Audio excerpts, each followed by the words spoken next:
معزز سامعین السلام علیکم، میں سید ندیم حیدر آج آپ کے ساتھ اپنے چینل اسلامک نالج کے ساتھ حاضر ہوں۔ آج پارہ نمبر 25 کے حوالے سے آپ سے نالج شیئر کی جائے گی، جو کہ اسلامی معلومات اور قرآن میں اس کے حوالے سے جو علم بتایا گیا ہے، جس کو ہم جان کر مستفید ہو سکتے ہیں اور اپنی آخرت کو بہتر بنا سکتے ہیں اور دوسروں تک اس علم کو پہنچانے کا ذریعہ بن سکتے ہیں۔ آئیے چلتے ہیں آگے پارے کی طرف اور دیکھتے ہیں کہ اللہ تعالیٰ نے کیا بیان فرمایا ہے۔ آمین۔ اعوذ باللہ من الشیطان الرجیم، بسم اللہ الرحمن الرحیم۔ 25واں پارہ۔ اس پارے میں کل 5 حصے ہیں۔ نمبر 1 حامیم السجدہ، بقیہ حصہ۔ نمبر 2 سورہ شورى مکمل۔ نمبر 3 سورہ زخرف مکمل۔ نمبر 4 سورہ دخان مکمل۔ نمبر 5 سورہ جاسیہ مکمل۔ سب سے پہلے حامیم سجدہ کے بقیہ حصے کے حوالے سے پڑھتے ہیں کہ حامیم سجدہ کے بقیہ حصے میں اس بات کا بیان ہے کہ اللہ ہی عالم الغیوب ہے، جیسے قیامت کا علم، حمل میں کیا ہے اور وضو حمل کب ہوگا، ان تمام باتوں کا علم اللہ کے علاوہ کسی کو نہیں ہے۔ اللہ مشرکین سے کہے گا، کہاں ہیں وہ شریک جنہیں تم پکارا کرتے تھے؟ تب مشرکین کہیں گے، آج ہم میں سے کوئی ایسا نہیں جو آپ کے علاوہ کسی کو پکارتا ہو۔ اللہ چونکہ خود موجود ہے، اس لیے اس سے کوئی چیز ڈھکی چھپی نہیں ہے۔ اللہ تعالیٰ نے یہ بھی بتایا ہے کہ وہ انسان کو اپنی نشانیاں آفاق میں بھی دکھائے گا اور ان کے اپنے نفوس میں بھی، یہاں تک کہ انسان کو یقین ہو جائے گا کہ اللہ ہی حق ہے۔ نمبر 2 پہ سورہ شورى میں کئی باتیں ہیں، جس میں نمبر 1 پہ اللہ کی مخلوق پر مہربانی۔ اللہ پاک نے اس امر کا ذکر کیا کہ فرشتے اپنے رب کی پاکی اور اس کی تعریف بیان کرتے ہیں اور زمین میں رہنے والے اہل ایمان کے لیے مغفرت طلب کرتے ہیں۔ ان آیات سے معلوم ہوتا ہے کہ اللہ اپنی مخلوق پر کسی درجہ مہربان ہے کہ اس کی نورانی فرشتے جہاں اللہ کے پاکی بیان کرتے ہیں، وہاں اللہ کے حکم سے اہل ایمان کے لیے دعائے مغفرت بھی کرتے ہیں۔ نمبر 2 پہ نبی کریم صلی اللہ علیہ وسلم کو تلقین۔ نبی کریم کو تلقین کی گئی کہ آپ اعلان فرما دیں کہ میں دین کی دعوت کے سلسلے میں لوگوں سے کسی اجر کا طلبگار نہیں ہوں، لیکن میں اتنا ضرور چاہوں گا کہ میرے اعزا و اقارب سے بھلا سلوک کیا جائے۔ انبیاء السلام دعوت دین کا کام صرف اللہ کی رضا کے لیے کرتے ہیں اور اس کے بدلے وہ دنیا کی خیرات کے طلبگار نہیں ہوتے۔ نمبر 3 اللہ کی قدرت کی بہت ساری نشانیاں، جن میں بارش کا نزول، آسمان و زمین کی تخلیق، جانوروں کی پیدائش، سمندر کی پیٹھ پر کشتیوں کا چلانا وغیرہ وغیرہ۔ اولاد دینے کی طاقت صرف اور صرف اللہ کے پاس ہے، وہ جسے چاہے صرف لڑکی دے، جسے چاہے لڑکا دے، اور جسے چاہے دونوں دے، اور جسے چاہے بانجھ کر دے۔ نمبر 5 پہ ایمان والوں کے چند صفات کا تذکرہ۔ ایمان والے اللہ پر بھروسہ رکھتے ہیں، بڑے گناہوں اور بے حیائی کی باتوں سے پرہیز کرتے ہیں، غصہ آ جائے تو معاف کر دیتے ہیں، اللہ کی نافرمانی نہیں کرتے، نماز کی پابندی کرتے ہیں، اپنے کام باہمی مشورے سے کرتے ہیں، اور اگر کوئی زیادتی کر گزرے تو مناسب طریقے سے بدلہ لیتے ہیں۔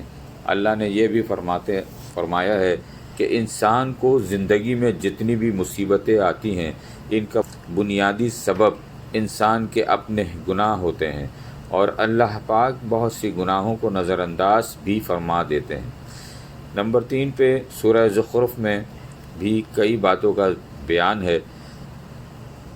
اس میں فرمایا گیا نمبر 1 پہ کہ قرآن مجید کے نزول کا بیان۔ اللہ پاک ارشاد فرماتے ہیں کہ اس قرآن کو عربی میں اتارنے کی وجہ یہ تھی کہ اہل عرب اس زبان کو جانتے تھے اور اس کو پڑھ کر وہ شعور حاصل کر سکتے ہیں۔ نیز یہ بھی بتلایا گیا کہ اپنے نزول سے قبل قرآن مجید لوح محفوظ میں موجود تھا۔ اللہ نے مشرکین مکہ کی اس خاص اعتراض کا ذکر کرتے ہوئے ارشاد فرمایا، جو کہتے تھے کہ قرآن مکہ اور طائف کے لیے کسی با اثر شخص پر کیوں نہیں اترا؟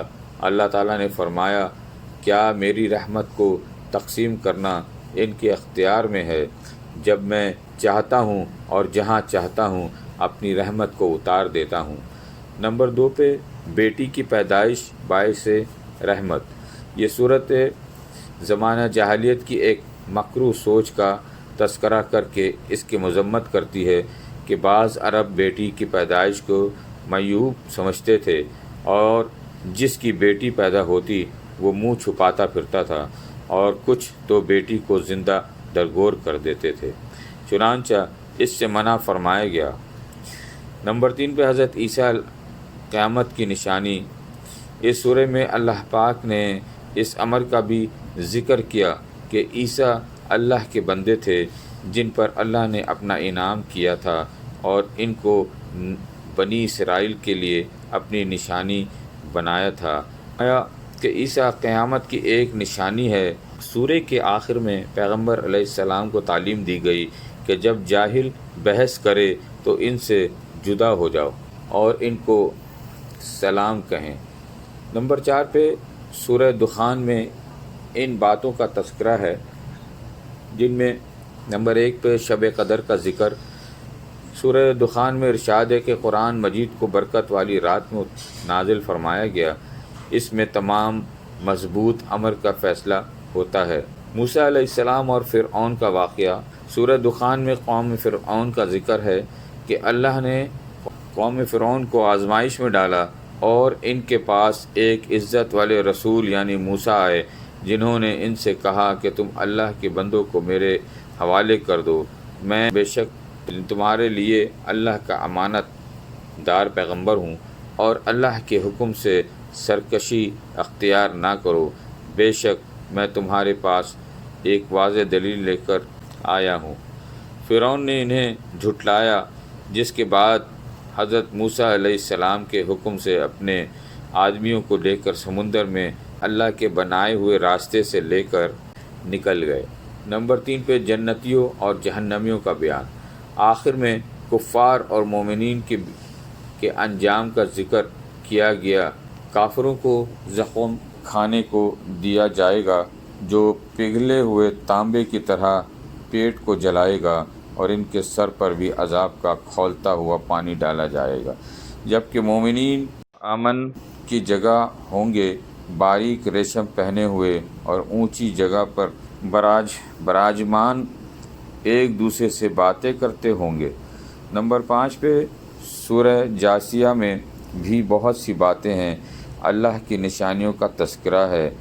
سورہ جاسیہ میں اللہ پاک نے اپنے بہت سی نشانیوں کا ذکر کیا، فرمایا کہ زمین و آسمان میں نشانیاں ہیں ایمان والوں کے لیے اور انسانوں اور جانوروں کے تخلیق کے لیے، ایمان والوں کے لیے اور انسانوں اور جانوروں کی تخلیق میں نشانیاں ہیں یقین رکھنے والوں کے لیے، اور صبح و شام کی گردش میں ہیں، اور آسمان سے اترنے والے پانی میں جس سے مردہ زمینیں زندہ ہوتی ہیں، اور ہواؤں کے چلنے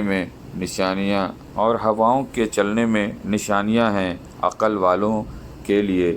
پھر ارشاد ہوتا ہے کہ اللہ نے سمندروں کو مسخر کیا تاکہ اس کے حکم سے ان میں کشتیوں کو چلایا جائے اور اس کے فضل کو تلاش کیا جائے تاکہ اس کا شکریہ ادا کیا جائے۔ فرمایا، جو شخص نیک اعمال کرتا ہے سو اپنے لیے کرتا ہے، اسی طرح برائی کا وبال برائی کرنے والے پر ہوگا۔ نمبر 2 شریعت محمدی۔ ارشاد فرمایا کہ ہم نے بنی اسرائیل کو کتاب و حکمت اور نبوت دی، اور پاکیزہ رزق بھی دیا، اور جہانوں پر فضیلت دی۔ پھر اللہ تعالیٰ نے شریعت کو بنی اسرائیل سے لے کر حضرت محمد صلی اللہ علیہ وآلہ وسلم کے سپرد کر دیا، اور آپ کو بھی تلقین کی گئی کہ آپ یہود و نصارہ کے خواہشات کو اہمیت نہیں دینی اور اللہ کے احکامات کی پابندی کرنی ہے۔ نمبر 3 پہ قیامت کا تذکرہ۔ آخر میں قیامت کا تذکرہ فرمایا کہ قیامت حق ہے اور قائم ہو کر رہے گی۔ اس دن اللہ منکرین قیامت کو ایسے ہی فراموش کر دیں گے جیسے وہ اپنے دنیا میں قیامت کو فراموش کیے ہوئے ہیں، اور یہ سزا اس لیے کہ وہ اللہ کی آیات کا مذاق اڑاتے تھے۔ وما علینا الا البلاغ۔